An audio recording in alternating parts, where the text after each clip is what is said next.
Hello everybody, my name is the Deuteron Doctor, and today we're going to be talking about how to play the Explosher in Splatoon 3.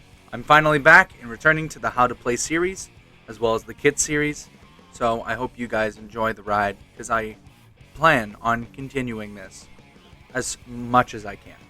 Anyways, on to the overview for the Explosher.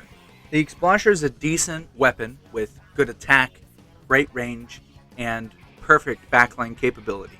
It has an arc, just like most sloshers, but instead of just sloshing paint everywhere, it sloshes a bullet, or a glob, you could say. It is a backline weapon, sort of like the Hydra and E-Leader. It is in the slosher family, and it has a couple drawbacks. The drawbacks being it takes a lot of ink, and it makes you very slow. You use the weapon by staying in the back line and being a jump spot for your teammates, just like you would the Hydra or the E-Leader. But you arch your shots to where it can hit people. Now, when you attack people, you want to make sure that you hit a direct and then a splash. If you hit them directly with the glob and then it splashes on them, you do 90 damage a hit, meaning you can almost instantly kill somebody with just a hit and a splash. So be aware of that when you use the Explosher in your battles. The next thing that I would say to use the Explosher for is denying space. Snipers deny space by keeping their laser directed on an area.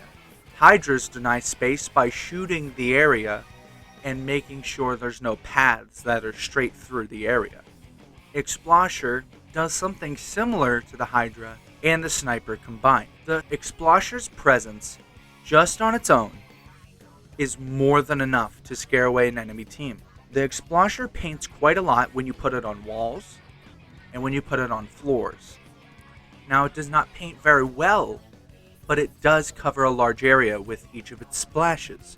So be aware of that and use that to your advantage to disconnect enemy ink lines so that they can't swim right through your area. And I don't mean just ink lines like the actual lines that you swim through. I mean pads of ink through your area. If there are any pads of ink that have the enemy color, you should probably shoot at it and get rid of it so that they have to paint again. You'll see an example later in the video. I don't know when it is, but you'll see an example later in the video where I was playing Explosher and I would always shoot behind that one wall in Manta Maria so that they can't use that flank route to get to me and kill me and then kill my teammates from behind. The kit of the Explosher is the point sensor and ink storm. Point sensor is actually much better than the sprinkler was back in Splatoon 2 for the Explosher. The point sensor is great for the Explosher because you have to predict where your enemies are going to go to be able to hit them in the first place. And the point sensor has quite a long range, so you can throw it when you can't quite reach something, and your teammates will instantly know where your enemies are, making for an easy and fast kill. When you want to use the point sensor, you want to use the point sensor when you know that there's enemies, but you don't know where they are. You want to throw it at the most likely areas your enemies would be. Your enemies would be in mid or on flank routes. You have to determine that on a battle-by-battle basis. But point sensors are absolutely amazing for the Explosher. The special for the Explosher is the Ink Storm. And Ink Storm, it's a very good special, but you have to know how to use it correctly. You want to use Ink Storm to deny space, especially with Explosher.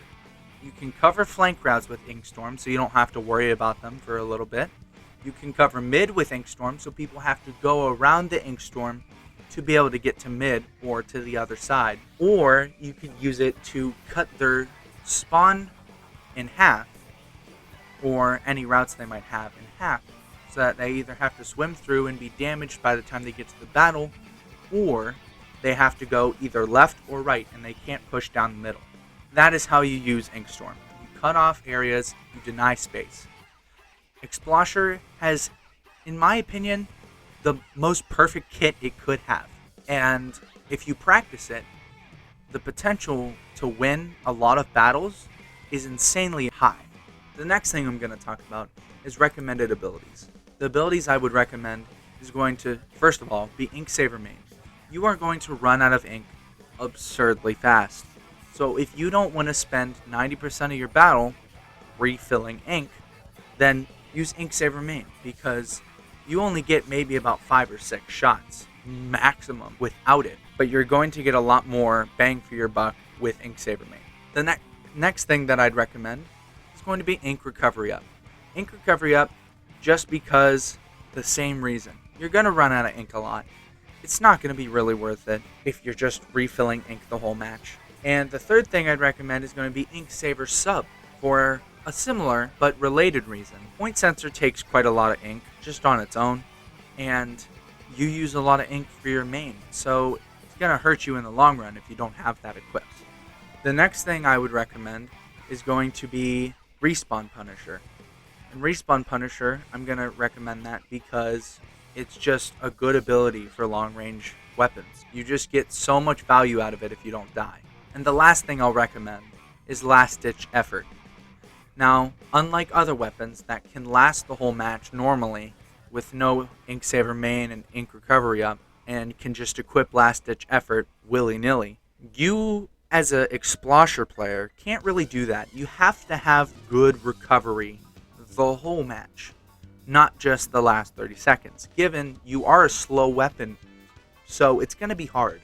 Last Ditch Effort I would put on if you already have the best gear you can have for the Explosher, which would be the Ink Saver main, the Ink Recovery Up, and the Ink Saver Sub. Now, if you really want to be the I know where everybody is player, and I know some people do, I do understand that, considering Explosher is kind of that weapon already. You could also add either Thermal Ink or Haunt. Now, do you really need Thermal Ink or Haunt, given you already have Point Sensor? No, but if you're out of ink and you hit somebody, pretty easy to track them if you can see them all the time. I could be wrong. I'm pretty sure Thermal Ink will only track if you get a direct hit. But again, I could be wrong. It could be a splash hit. Anyways, the next thing I'm going to go to is recommended maps. The maps I'd recommend are going to be maps with sightlines that you can take advantage of, are going to be places that you can kind of reach from afar, put pressure on mid, and just make sure that nobody can get past you. Eel Tail Alley, only if you know how to position correctly on it.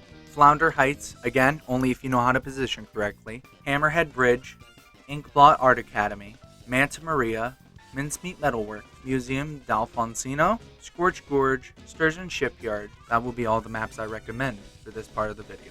The reason I haven't recommended anything else is because usually they don't leave a lot of room for good gameplay for the Explosher, and it doesn't give you a lot of high ground, or if it does give you high ground, let's use Undertow Spillway as an example, it might give you high ground, but that high ground is extremely easy to counter with, because all you have to do really is walk slightly to the right, and then they can just climb the stairs and instantly you're dead. So you have nowhere to run to from there.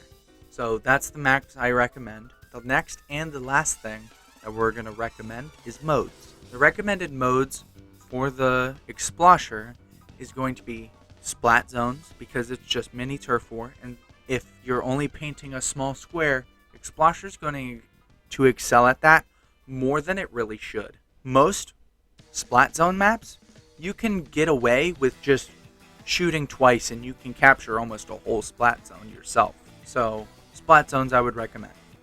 The next thing I would recommend is Rainmaker, only because you can protect your Rainmaker carrier from behind. You can make sure that they either have a path to clear. Now, granted, that's not really your job, but you can make sure that nobody flanks them as well. And the last mode I'd recommend it for is going to be Tower Control. And that's going to be because you can deny space, which in Tower Control there's very, very little space on that tower. So you can very much apply a lot of pressure there. You can throw point sensors on the tower, make sure that everybody's tracked. You can throw an ink storm on the tower, make sure everybody's damaged. And you can just shoot the tower yourself, and you're just going to create a lot of pressure just on your own, just because you have 3 ways of dealing with the tower all at once. Other than that, my name is the Deuteron Doctor, and I will see you later. Bye!